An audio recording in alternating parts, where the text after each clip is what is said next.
Alrighty, it's 5 minutes past 11. A very good morning to you. Welcome to the Midday Show with me, Ifunaya, here on Lagos Talks 91.3. It is a fun-filled, fantastic Friday, and guess what, guys? It is the first time I'm seeing Seun Kuti in 2021, and we're already in the 15th of January 2021. How possible is this, Seun? If he was partying with billionaires. Excuse me, Seun, is this the way you're going to introduce the show? If he was not on our level. That's not true. It took her 2 weeks to recover. She was not telling us as well as she came in contact with somebody so she has to isolate. Yeah, that's the protocol. Immediately you come in contact with anyone that's positive, you isolate now. The people that are positive, I know where they were at big parties with the big men of Nigeria. It's not from parties. Enjoying at the VIP it's not from parties. Section of the. It's not only from parties. From VIP section of club. It's not only from clubs. From the How many front row clubs are even open during? Well, okay, yeah, they actually arrested. Let's not even go clubs there. Are open. Clubs are open. But I did not go. I don't understand the Nigerian urge to go like partying, like this is an December must not pass. Enclosed place. The one that was even driving me crazy was people going to strip clubs and all that. Like having. Sorry, what? Yeah, I mean a lot of my friends were like going to the strip club all the time. I didn't hang with them. And doing what? In this COVID I don't understand. A stripper that has stripped for how many men that they will take their equipment, come and rub it all over. I mean, oh my god. I mean, you guys, you are stronger than me. I have to say, me, I'm just a revolutionary. But you guys, you are gangsters. No, this is different. No, that's now get mine. That's lack of discipline, I believe. Now get mine. And I mentioned like a few days ago that there are people that have three minds in this COVID-19 season. There are people that believe that they are impenetrable. COVID-19 cannot enter them because they have, the most formidable Me, I'm one of those. That's one. I'm there one are of people those. that think that they've already gotten it. Either they were asymptomatical or symptomatical. I'm one of those. They feel like they are impenetrable. COVID now. There are other people that think completely that this is a scam. So it just depends on who you are. I think in the three categories now, of COVID-19 season. These three categories for me are, everybody is entitled to their category. To their category. But the only person not entitled to a category here is elected officials, government that have to create policies to keep everybody safe. I like that. And we're gonna get into all of that, shortly. I believe personally, like COVID cannot catch me. But now, does that mean I should go and test the ancestors? Is it because of these bees that you have around your neck? No. I think growing up in a traditional home like mine, there used to be these people called Ilewe Omo.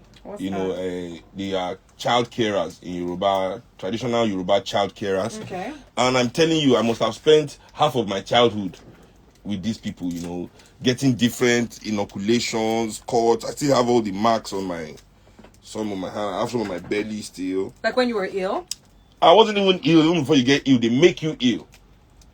Why? It's like to boost your immune system. Yeah. Interesting. So they make you ill. With different, they cut you and then they, rub different. They have different ones for measles, for smallpox, for all these different diseases. But in English, it's incisions. So enough. That's my. I don't even fall sick. Even if I fall sick normally at home, I ask my mom. Now one night, if I fall sick like this, by the next day I'm fine. Yeah. So. Okay. I was going to say, and you believe that it was because of all these things that they put you through? Yeah. Definitely, it has to be.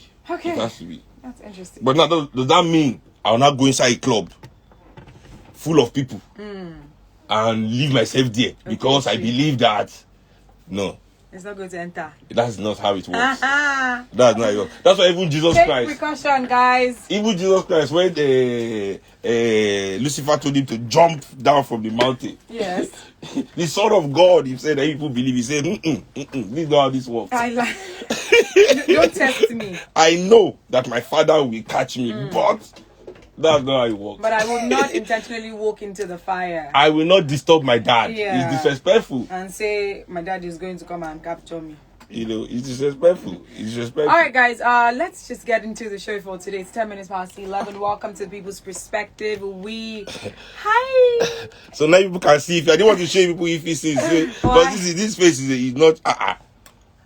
I'm blowing kisses, and Seun is on his Instagram. So do you know how many of my friends watch this show just to look at your face? Is it? Really? Shani, you guys must have missed me for the many weeks that I was away. Well, I apologize. Shani, hold something. I'm about to scatter your with table. My presence today, so I hope you enjoy yourselves. Anyways, guys, let's move on to the stories today. We're going to be dissecting a few stories, as we always say, from your perspective. We're going to start off with the NIMC releasing an update regarding the BVN generated national identification number. So the National Identification Management Commission warned Nigerians recently not to depend on the national identification number that was generated during their BVN registration, and they said that it is invalid until it's updated at the NIMC office. Now, we did see that when they had put out the directive saying that if you do not link your SIM card to your NIN, within a particular period, it's going to be blocked. And of course, a lot of people said are running helter-skelter because they just wanted to ensure that they're sorting everything out, knowing the influx of people in the NIMC offices across Nigeria. And then later on, when some more information was given, there are people that then realized that, oh, I already have an NIN because when I was registering for my BVN, there was an NIN generated for me. And this was, I believe, to an extent, thanks to the different banks who already let their customers know at some point that, listen, you already have your NIN. All you need to do is to type a certain code, and then it's going to be given to you so that you can link it with your SIM card. And so people thought, you know what, that's the end of my struggle or my hustle. I don't need to go to the office. Just a few days ago, on their official Twitter handle, they put out information saying, well, not so fast. Don't rest just yet. If you got your NIN via the BVN registration, it's not valid though until you come to the NIMC office to complete your registration. And now, of course, this has been faced with a lot of backlash. There are people that believe that the government is genuinely looking for ways for them to contract COVID-19, or just genuinely looking for ways to exacerbate their already existing plight as Nigerians. Wait, let me just say, if it is me that this government wants to set up with COVID, I've already done NIN. Me, I've done mine like 18 months ago. So I don't know. Because you did yours directly with the NIMC. Yeah. I've done mine like 18 months ago when they just announced it then. I think I was about to get a new passport. I've forgotten why I did. No, my madam recently went to do her own. Yeah. With the kid. So then I said, since they've done theirs, why don't they also want to do it? So I just went and did mine too. Mm-hmm. And actually, when they released this information, because I couldn't find the slip, then I remembered, I didn't go and take the slip. Because you go, they give you something that you've done it. Then you have to go back and submit that one to take your slip. They do. So I didn't go back. I just wrote the number in my bank information, the NIN and my bank information. Mm-hmm. So when they said that, I was like, oops. So I went. Well, I didn't go. Let me not lie. I made a call. I told them. I didn't go. I sent you can send your phone number, name, and something, and they help you generate it since you've done it. So they generated mine. I sent it to the house, and the numbers matched. So I was like, if the numbers matched, what was the fuss about? Because BVN too, we did biometrics. They took fingerprint. They took all the things that they take for all the usual suspects for biometrics. Yeah. So, what are we going to NIMC for? If it's not for Corona, I mean. No, you know what? Aside from the questions about the government intentionally trying to expose people to COVID-19, do you think that this step is absolutely important or necessary, or do you think that this just raises red flags that makes people believe that there is more than meets the eye? Because it seems like they actually really want Nigerians to just get to that office, to be present, to ensure that the registration is done. Should I tell you the narrative? What's the narrative of this government? The narrative of this government is the narrative of every government that has ever ruled us in this democratic dispensation. Okay. Is that they blame the Nigerian people for problems in Nigeria. Their own shortcoming, their own failure. That's why there's no parable Nigerian elite like more than, and you have the leaders you deserve. Yeah. As if Nigerians have not shown more with blood and tears and broken bones that we don't want these leaders, and they just ignore us and rig elections and do whatever they like to put themselves there. Yeah. You know, I realize that this is this government is just trying to say, okay, do NIN so that we can identify people. That is reason for insecurity in this country is because people can be identified, right? So let's forget whether this NIN is even wholesome enough, you know, even a complete approach, you know, in terms of identifying Nigerians. So you are saying, okay, the point of insecurity that people don't have phones. That's where the phones don't even exist in the north, in all those deep northern areas where there's no government presence. All these telcos are not confident to set up there. People don't even have the facilities to own phones in these places. So is it we that own phones only that are going to be punished for not having NIN? The rest, poor Nigerians, can go on being unidentified. Do you understand? Yeah, I get what you're saying. Now, how about the foreigners? Are they going to get Nigerian identification numbers too? Even foreigners on holiday that don't live here, before they can get phone lines, or your guest or the foreigner that don't live here will have to have a phone line.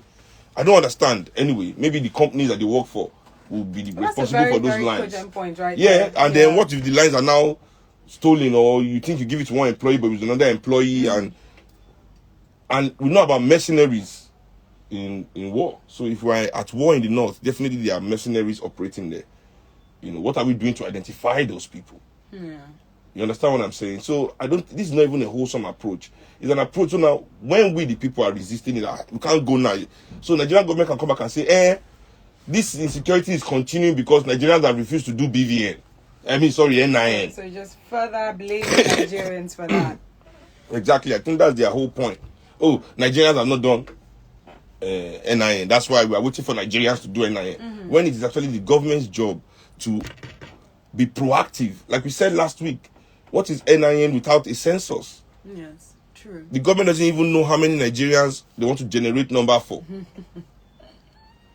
You know? So, I mean, this is just, you know, as I say, you know, another way to blame the Nigeria, to pass the buck. Okay, we'll do something when you people register for NIN. If you don't register for NIN, we'll take your phone line. As if, you know, majority of Nigerians even have phones.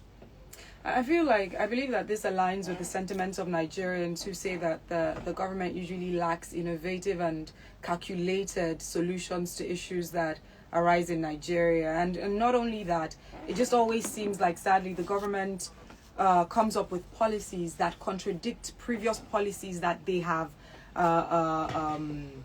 released to the general public.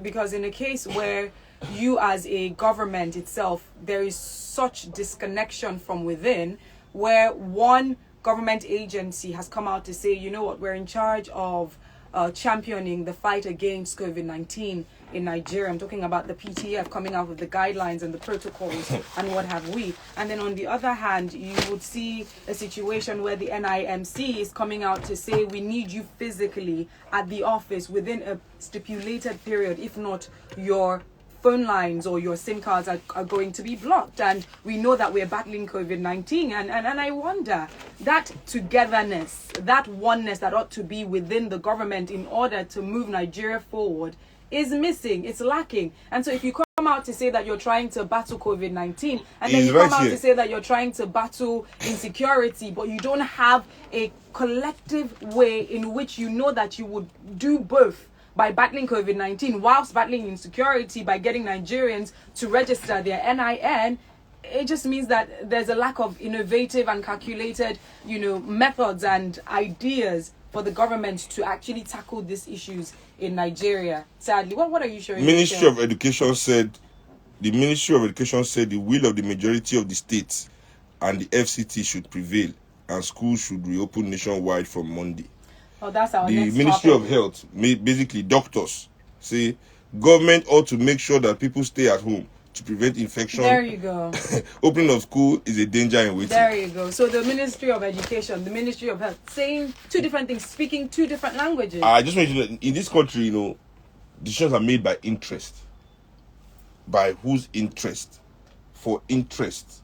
You know, not by ideas. It's not an exchange. Decisions are made not from discussing an exchange of ideas. I always say this. That's why I refuse during the NSAS to negotiate with the elites of this country. I refuse to be part of any official negotiation because I understand what they mean in Nigeria when they say let's negotiate or let's discuss. Yeah. It is not an exchange of ideas.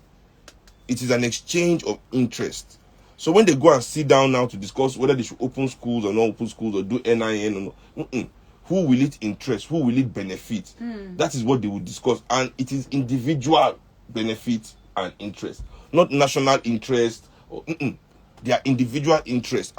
You know that we still have the NIN contract. You know all these, our information in Nigeria.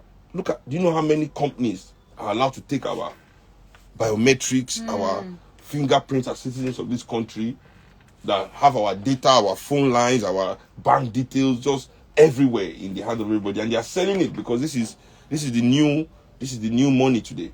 This is the information age. Information is power. You know, that's why everything you use on your phone, almost everything is free. They just say put your email, put your this, everybody wants your information. They want your data. You know. And just speaking about the issue, one of the issues being, members of government just seeking interest as opposed to the welfare, the well-being of the people. And I believe that is also one of the reasons why we have a lack of continuity in government.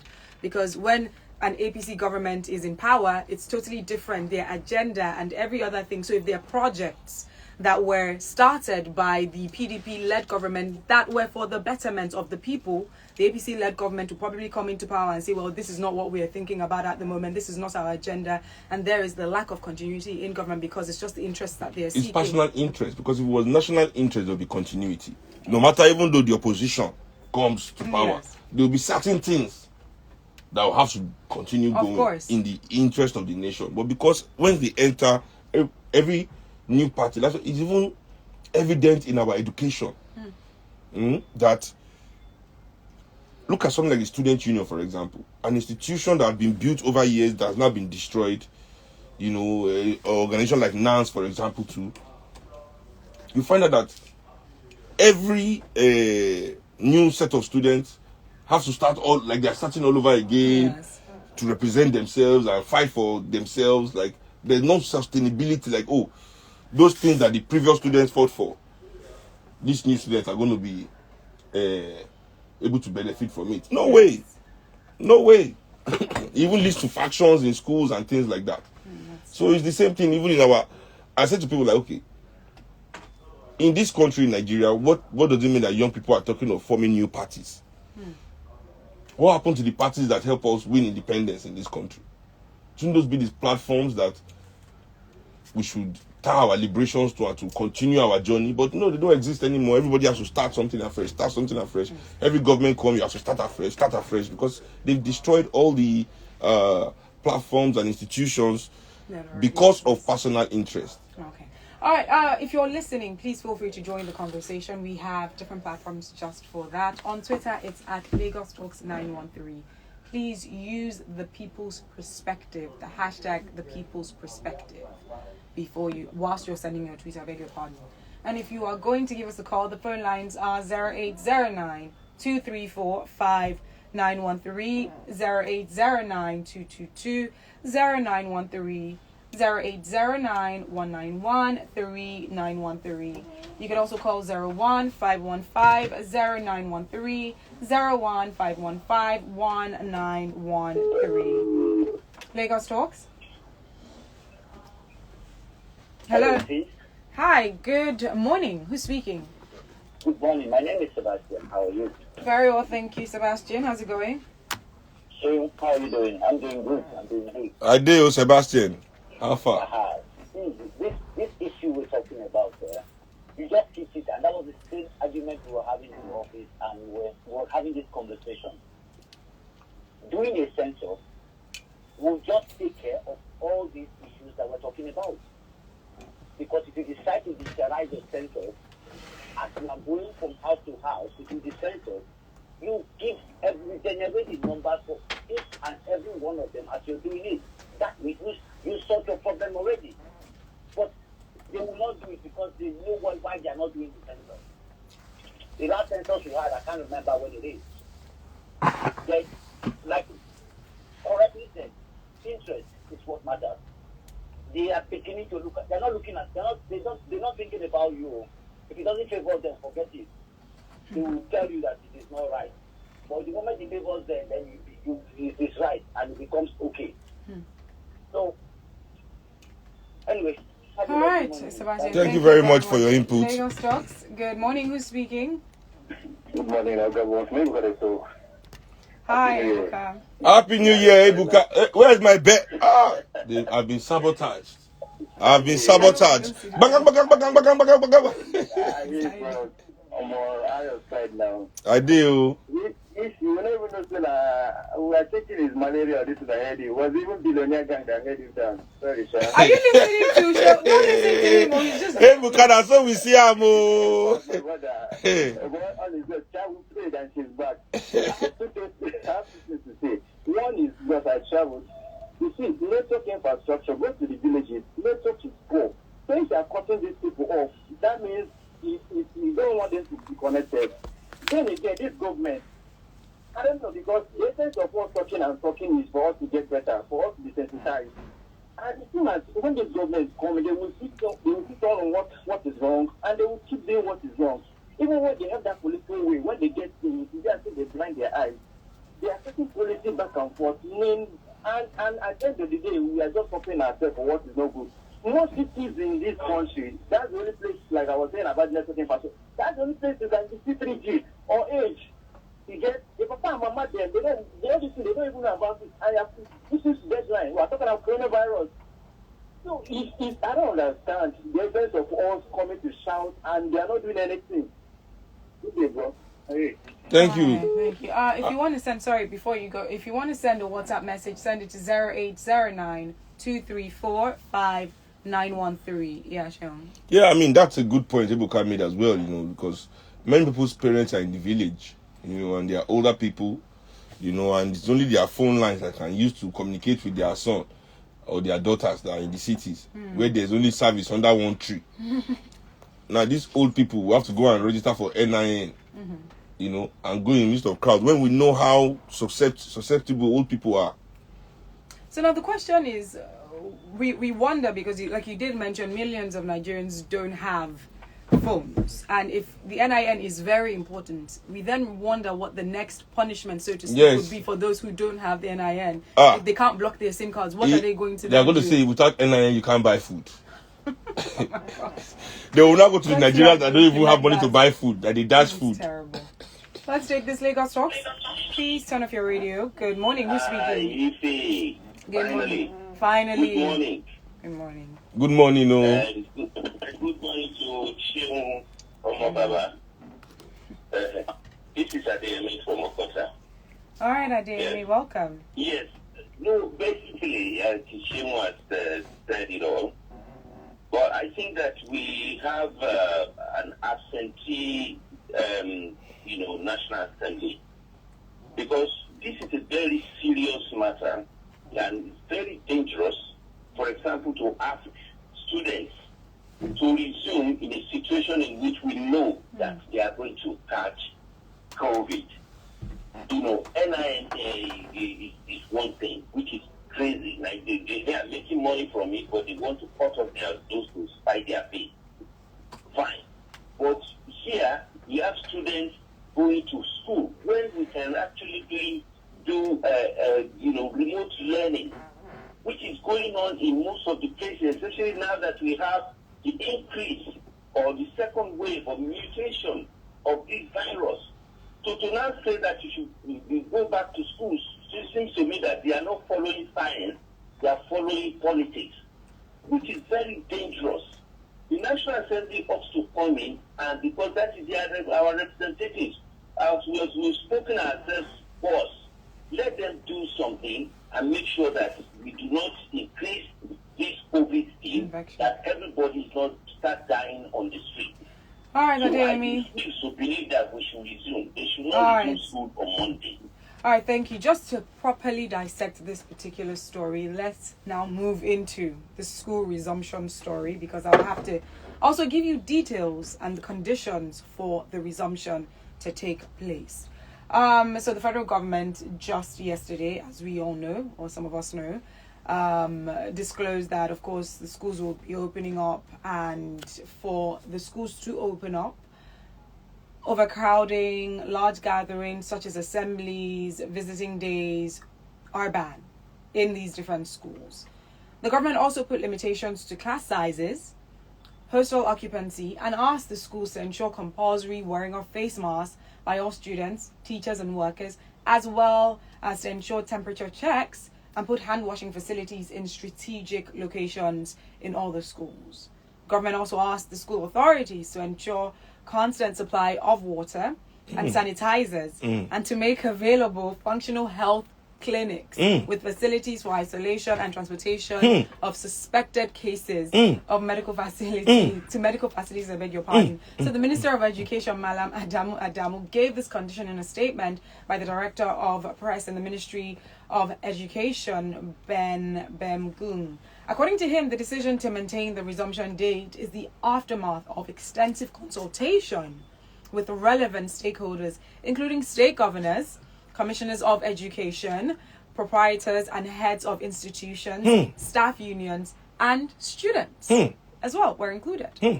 Adamu told the parents and the respective institutions to ensure full compliance with COVID-19 protocols. Is it these parents that can't stop going to club and party? Okay, keep on. Let's go. He said, and I quote, sequel to the hint given during the press briefing on the 12th of January for the review of the proposed resumption date for the 18th of January, the Federal Ministry of Education has undertaken a comprehensive appraisal of the situation. These measures, which are to ensure safe reopening of schools for academic activities, will be subject to constant review as we urge teachers, school administrators, and other stakeholders to ensure strict compliance. And there are a few other things, but Seun, we've seen some of the conditions that they gave to ensure temperature checks, to ensure the students are physical distancing, to ensure that they are wearing face masks. My question is, can the government ensure this in its own society? The government itself cannot ensure this thing, cannot enforce these things, even in larger society, even in government parastatals. Now you want schools to do what you cannot do. Schools to provide ambulance straight to move patients. Can the government move patients? No, I'm telling you, everything is a microcosm of government in this country. Whatever government cannot do. When people say private sector is the answer, I always say to people, every day you are swearing for your telco, whichever one you are using, because your data is slow, your phone line is cutting. It's because the federal government of Nigeria themselves cannot run Nitel. That's why those telcos run like that. Even private sector is affected by the incompetence of government, but just because they all make money from their incompetence together, they continue to parrot like they can come in where government has failed. Can't this government just invest in remote education? See, this is the problem. The issue is that they've gone to look at the numbers. Poor people's children couldn't go to school all of last year. There was no Zoom class for them. They couldn't afford it, all these public schools. Of course. So now the government has realized that except school reopens, they will have to provide remote education for the poor. And that is what they don't want to hear. I don't care what anybody is saying. The issue here is that this government does not want to invest. Even in the normal education, the face-to-face education, they are not investing. So now, Corona is saying to them, invest in remote. That means this is creating a whole kind of infrastructure. Of course. To carry the millions of children in public schools. Yes. The millions of young adults in government universities. So this is what the government is trying to avoid by any means necessary, to not put everybody's lives at risk, knowing fully well that the rich people will not allow their children to go back to school. They will continue their remote learning, putting the lives of poor children at risk. This government cannot tell me that they are making any decision based on the welfare of Nigerian people during the pandemic. You know why? The evidence is there, glaring, but nobody's talking about it. That's why I know that every analyst in media in Nigeria, see, people blame National Assembly. See, our National Assembly, the way our politicians are set up in Nigeria is that there must be heat. Yeah. If the media is not giving the heat, then there's no way the government moves, because they will be like, there's nothing happening. This is just some miscreants making noise. And these journalists know that, so they mortgage the truth for extra money in their pocket all the time. This government has not built one single new hospital in any state. Even Lagos State has not opened a new hospital in 1 year of a pandemic. This pandemic has, what am I saying, been going on since December 2019 in China. This is January 2021. The federal government of Nigeria has not declared at least one hospital in each geopolitical zone for COVID. It's isolation center tents for 1 year. Now, even after that, this second wave has now come to overwhelm their infrastructure. Nothing, they cannot even improve it. They're not saying people should stay in their homes and take care of themselves. Now we have gone back to the ancient African traditional way where everybody is your own doctor. Thank God for some of us with the knowledge of herbs. But me, I only treat fine girls. If you have any fine girl with COVID, what do you mean by that? And that's the one they taught me. Make I do past myself. Any fine girl with COVID, please, that you can't get to the hospital. Before we wrap up, and just in alignment with what you're saying, I believe that if the government 2 weeks in my house, if the government I have the herb, comes out to say that indeed they've consulted, stakeholders, and what they've decided to do was to open up the schools, giving these conditions. What I'm expecting the government to come out with is, if at all you've decided, okay, you want your students to go to school, I'm looking for plans, infrastructural plans, because the government schools cannot even provide what you're even asking for. How are they able to fund it? Even before the pandemic, they were underfunded. And so you as a government, what I'm expecting for you to say is, okay, these are the conditions that we've brought out, and this is the plan for us to fund the infrastructure, fund other aspects of the implementation of these conditions and the protocols that we've given to them. Not only that, give us a detailed plan on your response if there be an outbreak, because take a look at what happened in Israel when they decided to let the kids go to school. England, and the numbers, if not doubled, and they saw and they traced that it came from the resumption of schools. And I'm so sure that our government is privy to this information because it's everywhere. And so if you know that letting the schools reopen would endanger the lives, or there is a possibility of an outbreak coming from the schools, what is your response to that? Have you put anything in place to respond to an outbreak from these different schools? And what kind of private meeting is being held about education and COVID? Any meeting we are all stakeholders in this. Every single Nigerian, even the Nigerian that are not yet born, is a stakeholder in this pandemic/education issue. So what kind of private meeting are they holding among themselves and deciding for everybody? This should be a public meeting. On behalf of people. This should be something that should be carried out in town halls. See what I'm saying? Our politicians, they hate working. They hate working. Everybody just there in Abuja, send email, make phone call, and receive alert. That's all they do. Nobody wants to do their jobs. It's true. The Ministry of Health should be coordinating with the Ministry of Education to hold town hall meetings right now to talk about this issue, where this pandemic intersects with the education of our children and the next generation of Nigeria, and what Nigerians want to do about it. But as I said, we are of no consequence here. The stakeholders have been spoken to. Who are these stakeholders? Are they vampire hunters? Are they holding this state to go and put in the vampire's hat somewhere that we cannot see and know them? I mean, I don't understand these stakeholders. All right, let's just get on WhatsApp for a bit. To everyone who wants to send a WhatsApp message, it's 0809-234-5913. This is coming from, let's start with this one. Okay, this is coming from a listener saying, okay, so Folabi saying, Ify and Mr. Seun, good morning. Mr. Seun, how far the new... I never miss my style. No Seun, no mister. Mr. Don't kill me. I never miss my style. Mr. Seun, how far the new political party you created, please, has it been approved? You already have my vote. Our current government officials are currently doing Game of Thrones with us. Yes, every time I'm on the street with my friends, anybody that greets me, I'm counting it as a vote now. So if you know you're not going to vote for MOP, don't greet me when you see me on the street. Just strong your face, they go. This is from Chief Udo saying, good afternoon or good day, Ify and the Big Bad. Sometimes I wonder who is in charge of this country. People wake up and give orders the way they like, and some counter it, and at the end of the day, they blame the citizens. I thought the BVN generated NIN is enough until the recent information disapproving it. They say you can't catch deliberate act to you can't catch corona through your phone. You have to go to This is coming from Laja saying, God bless you guys for the job well done. Governor Wike of Rivers State is busy commissioning roads in Port Harcourt with large crowds in attendance. PTF isn't saying anything about that. This one is coming from Adebayo saying, good morning.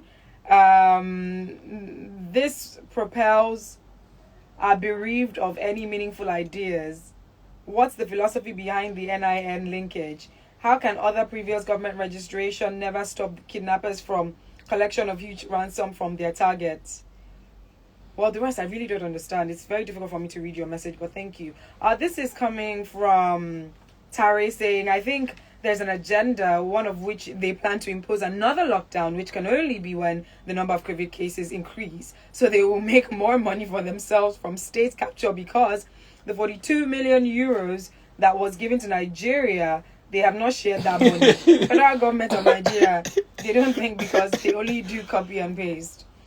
This is coming from... Next week, we have to talk about this borrowing issue in Nigeria. No, we have not touched on borrowing. Oh, yeah. We have to talk about that. This is coming from Wasiu saying, hi, Sheil, you're very right, because government is forcing schools to do what they can't do. Yeah. But you will still see some people supporting this failed government on radio, and they're equally affected. Listen, people, anybody that's supporting government, I see they are collecting money. I don't want to know anymore. Come and argue with my ancestors. You are collecting money. Anybody supporting this government, I don't even want to know anymore. The person is on payroll. He's benefiting one way or the other. Lagos Talks. Hello. Good morning. Who's speaking? Hello. Hello. Yes. Who's speaking? Oh man, I think we're having issues with that. Maybe it's somebody from NIN. Hello. Hello. Good morning. Good morning. Who's speaking? My name is Peter Monte from Shomano. All right, Peter Monte. Good morning. Welcome. Let's hear you. Thank you very much. Honestly speaking, when the schools are able to put up those facilities the government is talking about, what about their parents, the parents of these children that are in the market without those protocols, that are at the NIN offices or locations without those protocols? Can the parents now accept the students that have tried to protect themselves at schools? My question for the government is this: why can't we do something for other nations to copy?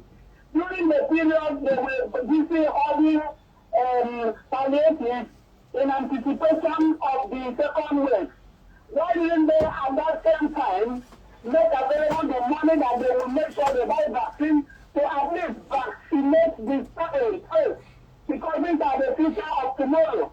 Because they will resume school, get all the students vaccinated so that they will be safe in the schools. For me, the government is not, they have never been serious. They are not serious.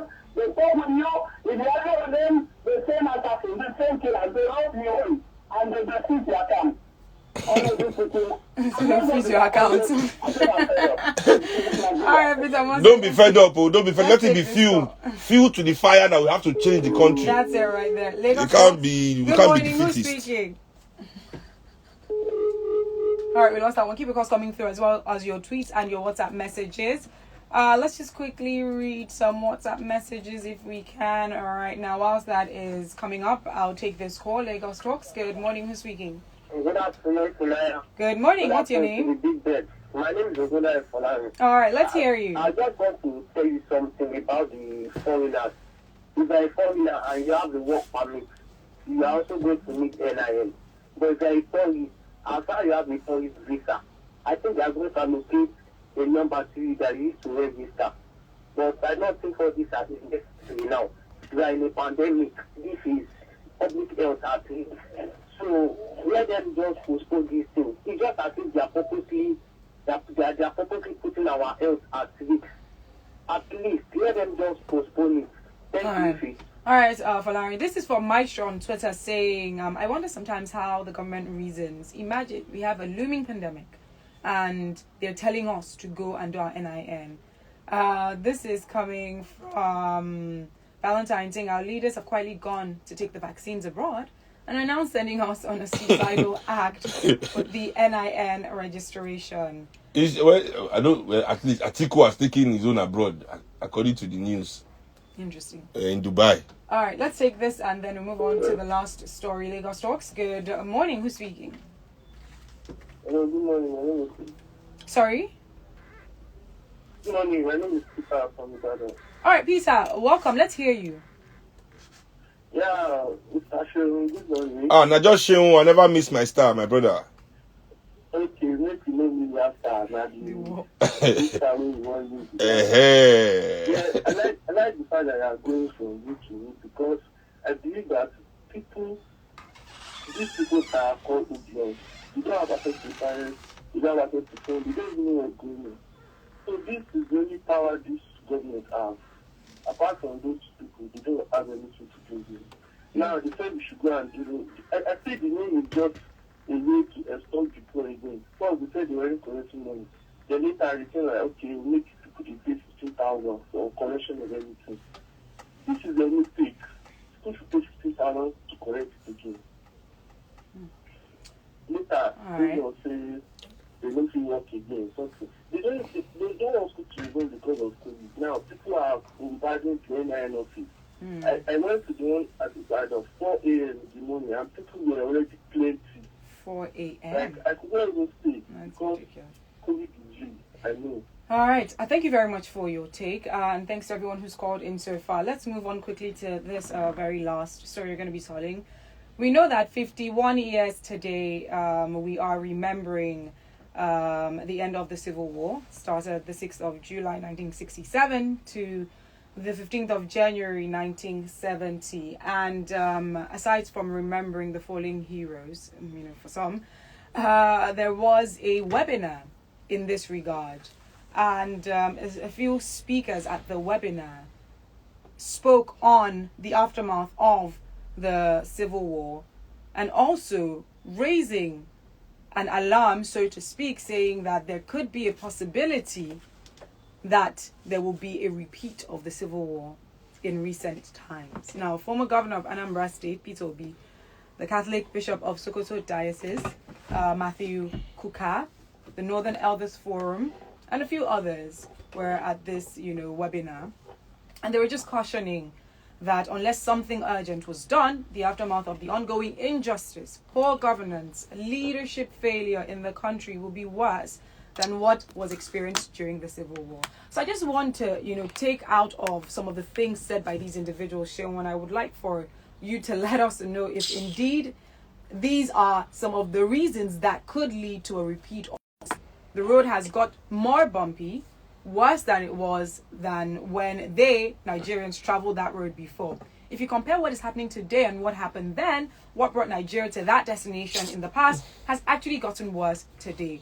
All those things that made them to participate in what happened are still very much today and getting worse, starting from incompetent leadership with lack of capacity and character.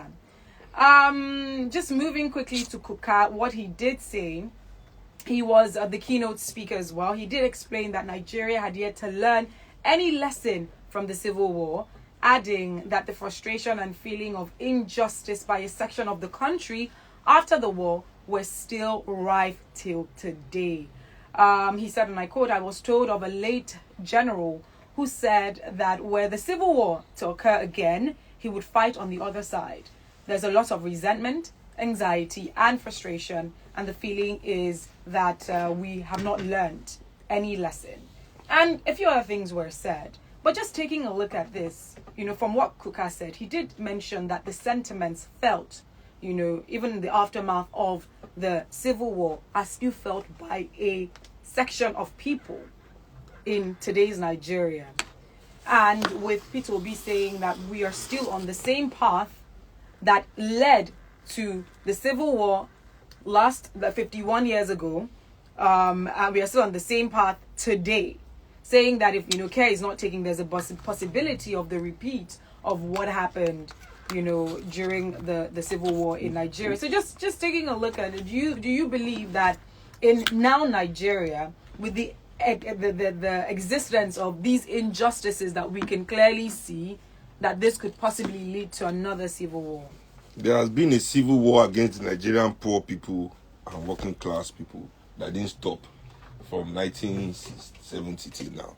So I don't know what these entitled rich Nigerians are sitting down in their webinar discussing. Because it's really me. I don't understand when people are talking to themselves but using the pronoun we. We what, we who, we haven't learned, we how we what we. They are talking to themselves, because these are men that have been in position to learn the lesson, to make those lessons that are learned become policy, to actually do the work, and they didn't. They all enrich themselves.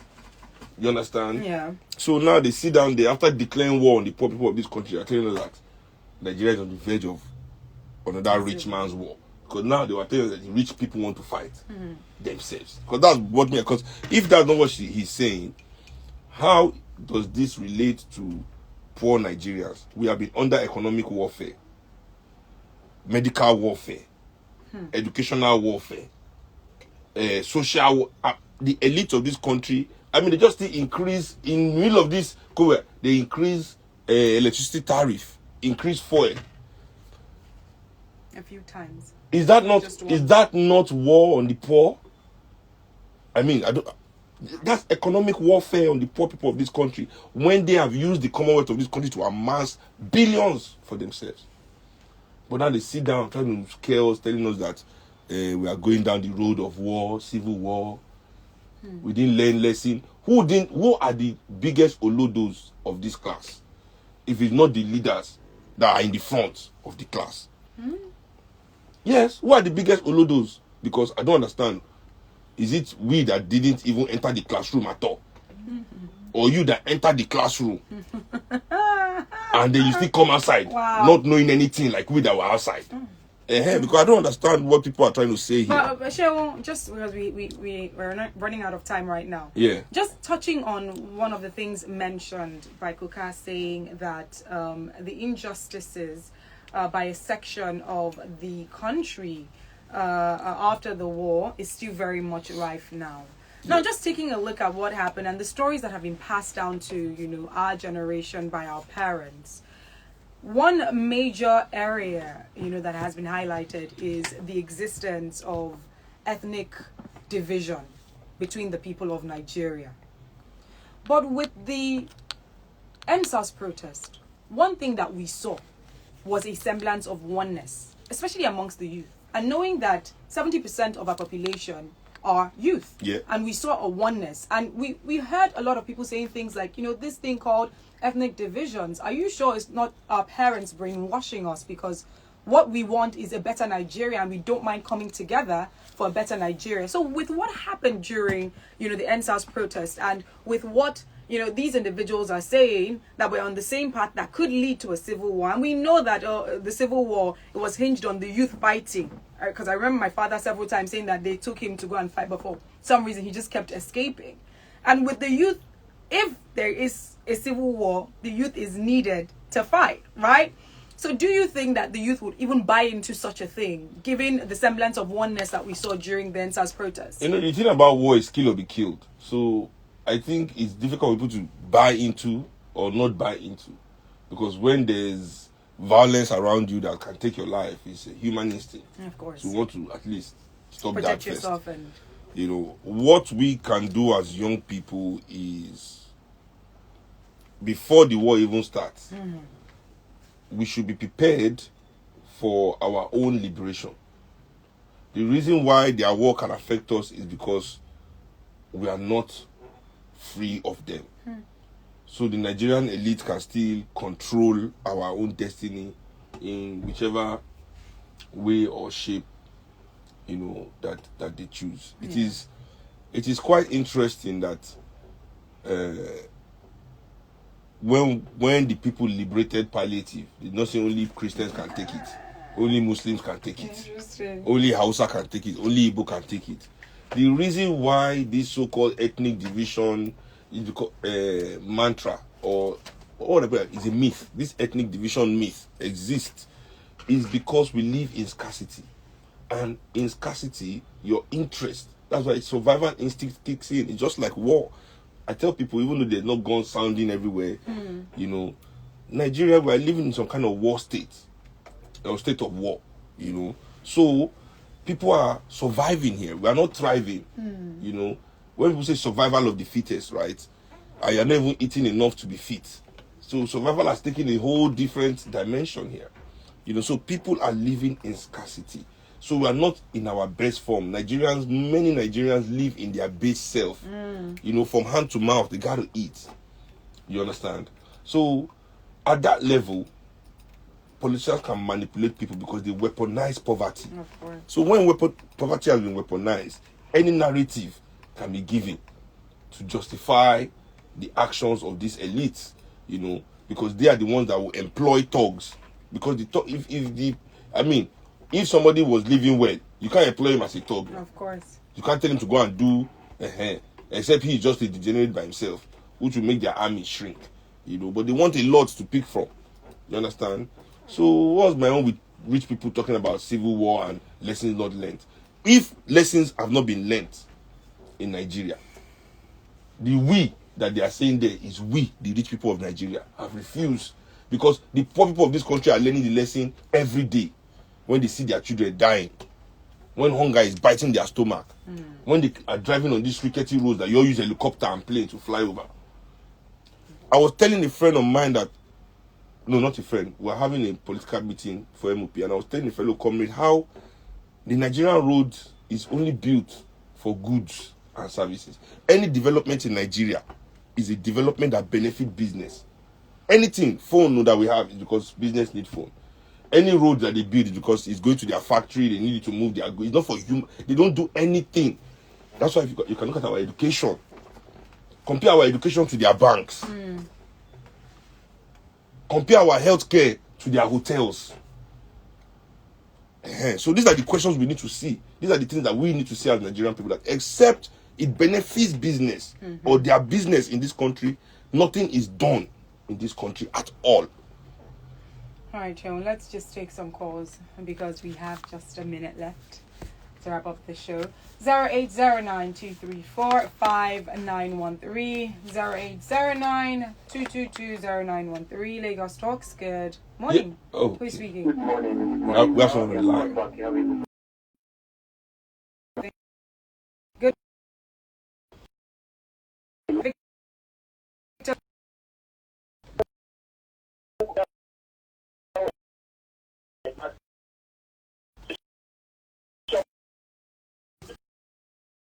By the war, I expected you to say something about that, and you gave a political answer. Understand the response. Anyways, this is coming from Chidima saying it doesn't make sense that the schools have to resume. This is coming from Marcel saying, when I think of that, I picture Ehanira squeezing his face at Malam Adamu over a chessboard where the pieces are running helter-skelter in no direction whatsoever. And then the president is just watching both of them play a ridiculous game and say nothing. This is coming from a listener saying, I want to know if you have any plans on ground upon approval of your movement as a party to carry along other body like Shore, etc. to build capacity. The MOP is, as it says, the movement of the people, and I'm not the one to decide what MOP does or doesn't do. The people decide. Yeah, MOP's decision is carried out by its EXCO, its National Executive Committee, its members. It's quite transparent. We've not even reached that stage yet. Okay. We just wrote to INEC yesterday, so we're just at our first step. All right. This is from Charity saying they can afford to open the schools. Are there children in those schools? I beg our government to respect themselves. Seun, you have my vote. You know, the point I was trying to make when I was talking before about, you know, how everything in Nigeria is only about them, not for Nigerians. Ethnic division is in this country because there's no national mission. Okay. This elite of this country, they've not delivered a national mission to the people of Nigeria. A national mission that it is not lip service alone, that they also are behind. That they also are putting all this wealth that they've hoarded behind.